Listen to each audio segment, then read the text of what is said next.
Hi, my name is Melissa Schlate, representing Team Schlate Foundation. We're a 501c3 nonprofit organization dedicated to spreading awareness for brain cancer, supporting its warriors at diagnosis and beyond, and funding research to improve treatment options and hopefully one day to fund a cure for the most prevalent and relentless brain cancer, glioblastoma. Today we're here with Kathy Hammond, glioblastoma warrior. So Kathy, thanks so much for agreeing to tell us your story today. It's one that I believe to be full of hope and inspiration, and thank you for joining us. Thanks for having me. Great. Before we get into your journey, I'd love to learn a little bit more about you, so maybe we could start there, Kathy. Sure. My name is Kathy, and I am 57 years old. I'm from the Chicagoland area. I have two wonderful daughters, Ashley Winter, who is soon to be 25, and Taylor Grace, who has a birthday coming up and she'll be 22. Both girls are my everything. I fight for them, I live for them. They're my everything. I am still working full-time with a company that produces flexible packaging. And in my spare time, I like to spend time with my family, friends, travel as much as I can, and also work out. Awesome. A brain tumor diagnosis, whether it be benign or malignant, is usually known to come out of the blue. Can you tell us a little bit more about the start of your journey and maybe some of the events that led up to that day? My diagnosis came out of the blue, out of nowhere. I have always been healthy. I've worked out, I've eaten right, I've gone to all my wellness exams, all the things I'm supposed to do. One day about 2 years ago, I was at work and I started having these really weird heart palpitations. And I was kind of worried, but I wasn't that I was rushing to find out what was wrong. I'm like, I'm going to go home, take a day off from my workout, and just relax. My youngest daughter calls me up and says, hey, I signed us up for Orange Theory. Are you going? Go to Orange Theory. And I'm not giving it my all. I'm doing a little jog. And now all of a sudden I'm having this like kind of sensation in my left arm. And now I'm having this tingly sensation on the right side of my jawline. And I'm like, something is weird. Get done with the workout, go right home, and I just have my whole family. Whether you guys want to come with me or not, I'm going to urgent care because something's off. They, ask me what's going on, do all the blood workup, and about 15 minutes later, the nurse and the doctor on call came in and said, yeah, your blood work looks fine. You're not having a heart attack. But the doctor said, I can't rule out a stroke. He suggested I could get in the car and drive to Central DuPage Hospital, which is affiliated with Northwestern in Chicago. I get there, they wheel me in, and still, I'm not feeling any different than I did before. But they hooked me up to IVs and I got really cold all of a sudden. Again, I've never been in the hospital, only to have my two children. I do the MRI, wheeled back to the waiting room, sitting there. The doctor comes in and she says, it looks like we found about a 2-millimeter lesion on the right temporal lobe of your brain. And at that moment, I'm like, what? I didn't even understand. I understood what she said, but I couldn't really comprehend how this was happening to me because I've never been sick. But she said, your size is like the size of like an acorn. And I'm like, well, what is it? Is it serious? She's like, you know what? We don't know. We're going to roll you up and get you ready to go up to neurology. And the next thing I know, I'm up in ICU and getting all the things and going for a PET scan, which, they're saying, okay, are you comfortable doing a PET scan? I'm like, I never had to do a PET scan before. How would I know? So they were looking for cancer other places in your body. Yeah, they didn't know if this started in the brain or if there was something else. And all this time, I just remember being in that machine and just, of course I'm praying. So long story short, They get all the test results back. Did not it wasn't anywhere else in my body, so it did not metastasize to the brain. Started in the brain, which actually is good and bad. So you're not dealing with anything else. But bad because, it's a brain tumor in my brain. I had a fantastic surgeon. He came in and he's like, this is what we're going to do.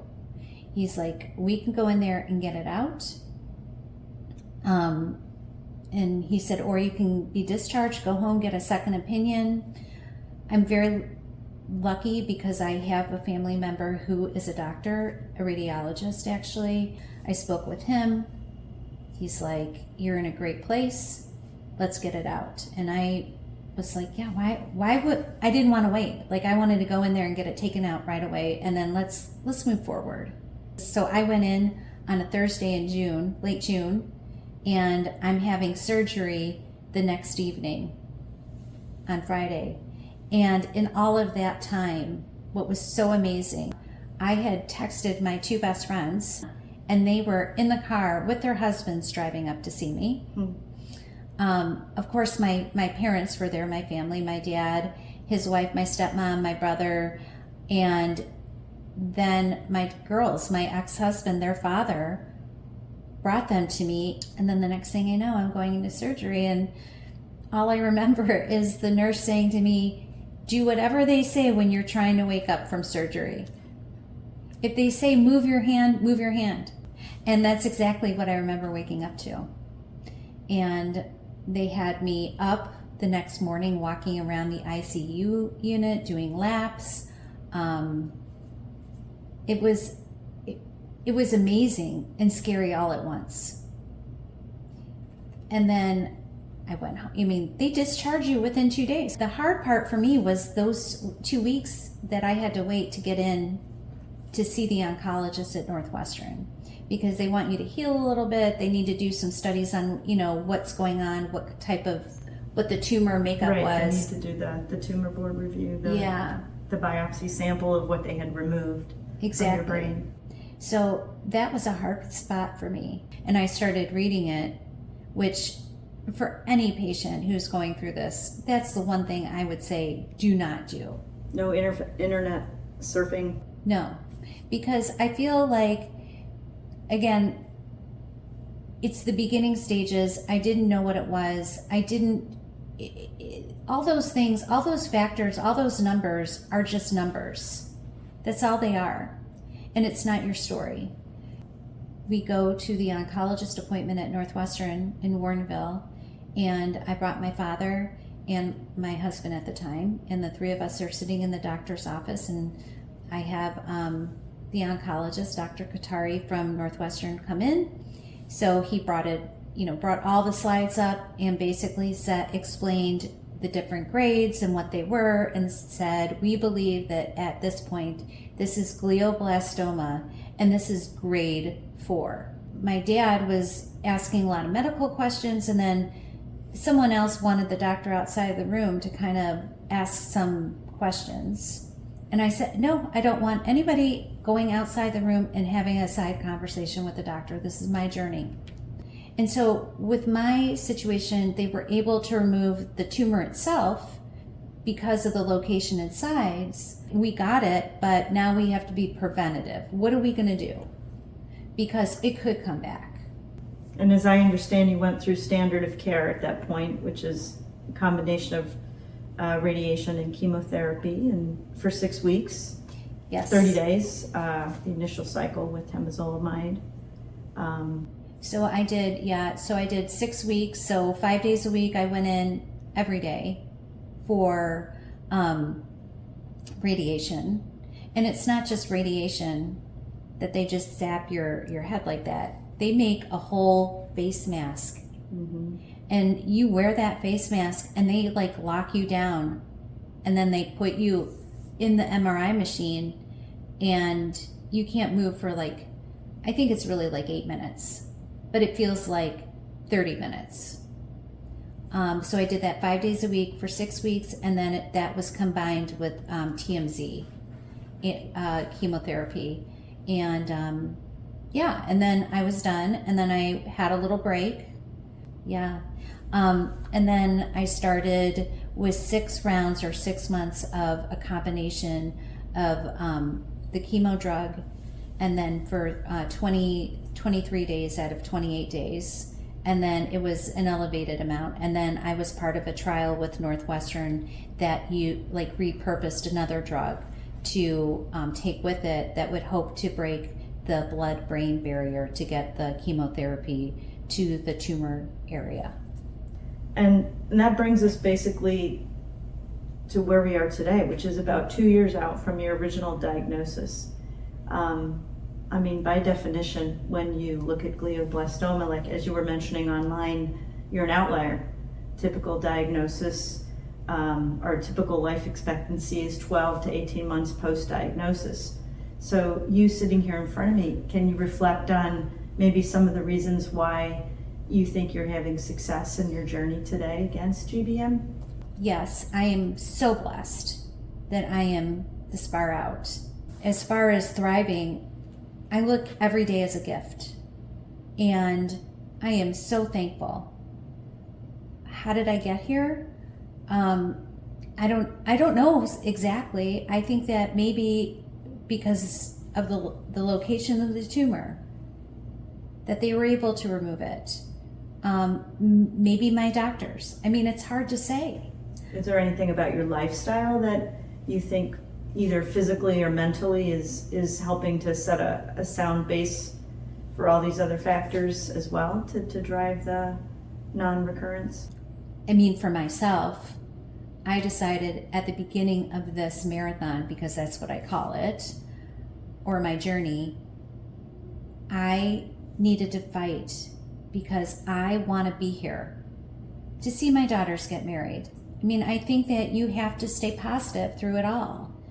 But it's not a guarantee. So I think, like talking today, I'm a thriver, but there's no guarantee of what's going to happen in, the 3 months until I have my next scan, or the 6 months, or whatever it is. So I've always been that advocate that's like, yeah, I'm doing great right now, but I want to be doing great in a year from now, and in 2 years from now, in 5 years from now. So that's why I'm always like, we've got to turn glioblastoma from treatable to curable. And how can we do that? And Team Schlade is trying to help you with that. We really are, by investing in different types of research. If we could circle back a little bit, you talked about the Optune Geo.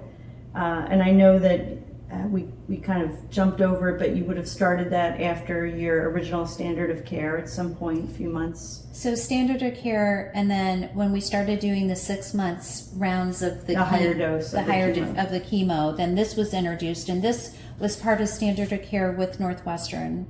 And basically, it's Optune Geo is provided by Novacure. It's tumor treating electrofields that are signaling to potential cells, cancer cells that are trying to divide and trying to break that division. Mm-hmm. And I wear it at least 18 hours a day. So when I go to Orange Theory, I've named her Olive. Olive comes with me. Olive comes with me when I go to dinner, or if I'm going to go to a concert. And I do take breaks. I just got back from a lovely vacation visiting my sister, and I wanted to go swimming. Well, I just, I'm kind of calculated. I'm like, yeah, I'm going swimming. So I did a cold plunge. Yeah, and did a cold plunge. So I do a lot with it. A couple things I wanted to touch on before we wrap up.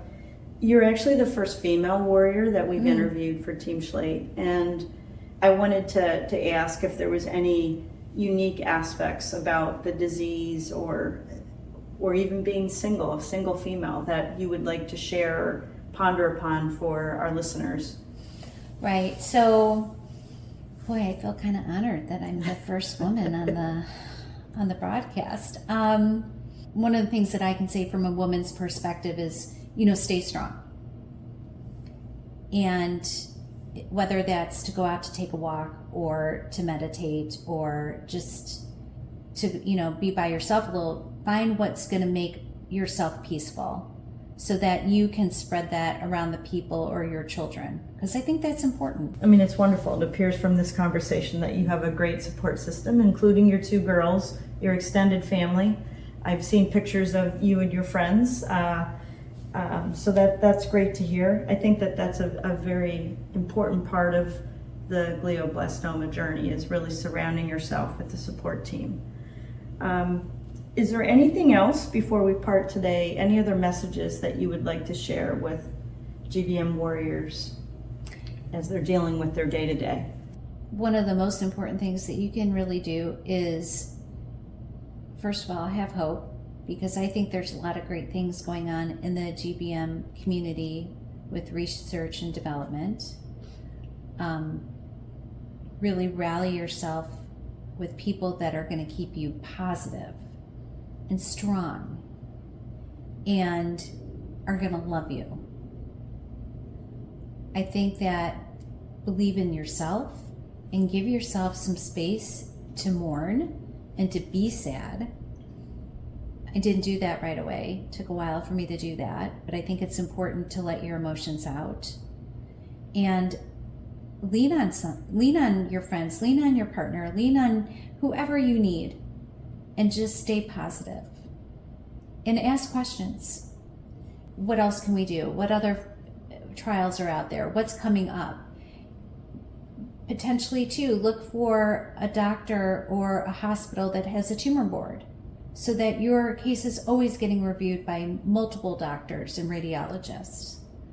But most importantly, make sure that you feel that you're loved, which I'm sure your friends and family are doing, and just wrap yourself with the hope that we're all here to fight for you. Well, that's a great parting message. We wish you continued success in your battle, and we hope to have you back for a conversation in the future. Thanks again, Kathy. Thanks for having me. Take care.